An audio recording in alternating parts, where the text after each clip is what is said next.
Brought to you by Cricket.com.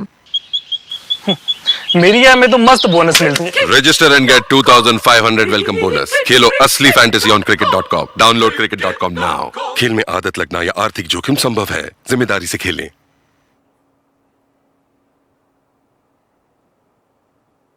तो दोस्तों बहुत बहुत स्वागत है आपका स्पोर्ट्स तक में।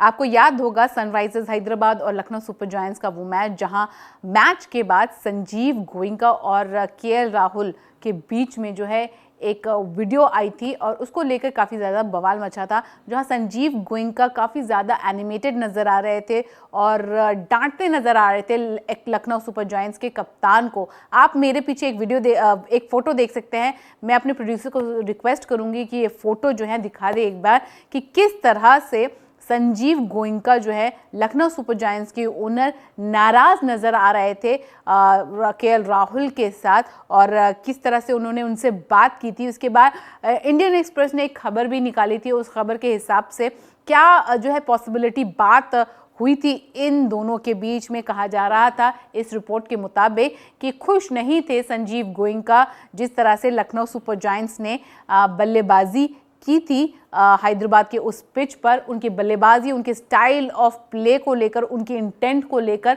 खुश नज़र नहीं आए थे संजीव गोयनका। ये तो पुरानी बात है और हमने आपको उस दिन ये भी बताया था कि मोहम्मद शमी जो है वो संजीव गोयनका पर नाराज़ हो उठे थे, लताड़ लगाई थी, उन्होंने खरी खोटी सुनाई थी। इस पूरे एपिसोड को लेकर इस वीडियो में एक बार फिर रिकैप करके बताएंगे मोहम्मद शमी ने क्या कहा था, लेकिन इस वीडियो में हम आपको बताएंगे वीरेंद्र सहवाग ने अब क्या कह दिया है संजीव गोयनका को।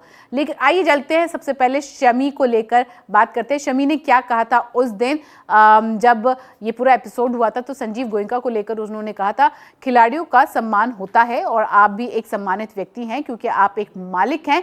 बहुत से लोग आपको देख रहे हैं और आपसे सीख रहे हैं। अगर ये बातें कैमरे के सामने होंगी ये शर्म की बात है, it's a matter of shame. उन्होंने ये सीधी चीज़ कही थी। आगे उन्होंने इस मामले में कहा था अगर आपको ऐसा करना है तो कोई अलग अलग तरीके होते हैं, आप यही काम ड्रेसिंग रूम या होटल में भी कर सकते हैं, मैदान पर ऐसा करना ज़रूरी नहीं था। ऐसे रिएक्शन देकर लाल किले पे झंडे को गाड़ा नहीं है आपने। उन्होंने आगे कहा वो भी कप्तान है, कोई सामान्य खिलाड़ी नहीं है। ये एक टीम गेम है, योजना सफल नहीं हुई तो कोई बड़ी बात नहीं, खेल में कुछ भी संभव है।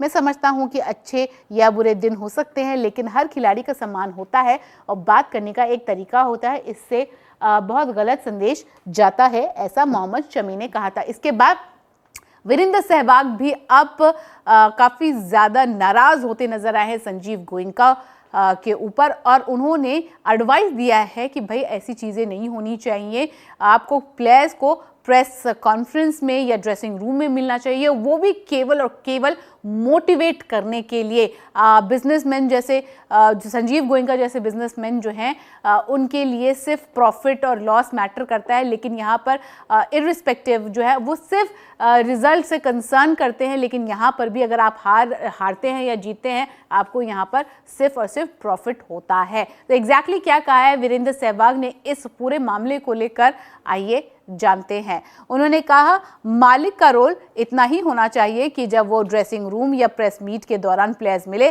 सिर्फ मोटिवेट करने वाली बातें करें।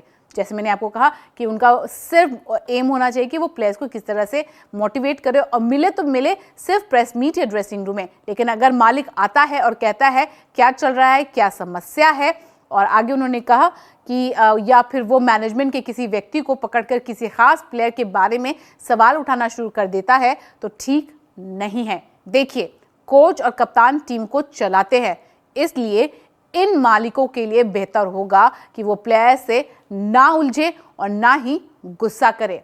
आगे सहवाग ने अपने तीखे शब्दों में कहा ये बड़े बिजनेसमैन हैं, उन्हें बस प्रॉफिट या लॉस समझ आता है, लेकिन यहाँ कोई नुकसान नहीं है। फिर क्या समस्या है? आप 400 करोड़ का प्रॉफिट कमा रहे हैं, मतलब ये ऐसा बिजनेस है जहाँ आपको कुछ भी नहीं करना होता है। आपके पास इसके देखभाल करने वाले लोग हैं और यहाँ चाहे जो हो आपको प्रॉफिट मिल ही जा रहा है, इसलिए आपका काम बस प्लेयर्स को मोटिवेट करना होना चाहिए। आगे सहवाग ने कहा, कुछ और करने पर होता क्या है कि प्लेयर सोचता है कि आईपीएल में बाकी फ्रेंचाइजी भी है, अगर मैं यहाँ से निकलूंगा तो कोई और मुझे खरीद लेगी, और अगर आप एक प्लेयर खो देते हैं तो आपके जितने के मौके शून्य हो जाते हैं। जब मैंने पंजाब छोड़ा वो 5वें नंबर पर थे, वो किसी और सीजन में नंबर 5 नहीं आए। तो उन्होंने अपनी यहाँ पर एग्जाम्पल देते हुए कहा कि यहाँ पर जो है टीम सफ़र करती है, एक इंसान के जाने से आपको कोई फ़र्क नहीं पड़ेगा, लेकिन टीम को ज़रूर फ़र्क पड़ेगा। और उन्होंने एग्जांपल बताया कि जब मैंने पंजाब किंग्स का साथ छोड़ा था और उस सीज़न वो 5वें नंबर पे थी, और उसके बाद जो है कभी भी पंजाब किंग्स 5वें पे नहीं आ पाई। लेकिन एक चीज़ उन्होंने क्लियर की है कि आपका काम बतौर ओनर्स एक ही होता है, वो है कि आप किस तरह से अपने खिलाड़ियों को मोटिवेट करें, और यहाँ पर इर्रिस्पेक्टिव ऑफ रिजल्ट आप हमेशा प्रॉफिट कमाते हैं एज अ बिजनेसमैन अगर देखा जाए तो। यहाँ पर सहवाग का ये मैसेज संजीव गोयनका के लिए था। आप, जैसे मैं हमेशा कहती हूँ, इस वीडियो को लेकर आप अपने कमेंट ज़रूर दीजिएगा कि आपका क्या मानना है इस पूरे इशू को लेकर। उम्मीद करते हैं वीडियो अच्छी लगी होगी, अच्छी लगी तो लाइक कर लीजिए, शेयर कर लीजिए, और हमारे चैनल को सब्सक्राइब करना मत भूलिएगा। फेसबुक पर भी जाकर हमारे पेज को लाइक कर लीजिएगा। thesportstak.com पर जाके भी हमारे स्टोरीज देख सकते हैं, और हमारे ऐप को भी डाउनलोड कर लीजिए, क्योंकि सारी खबरें वहाँ पर भी अंग्रेजी और हिंदी में अवेलेबल रहती हैं। अभी के लिए बस इतना ही, मुझे दीजिए इजाज़त, धन्यवाद।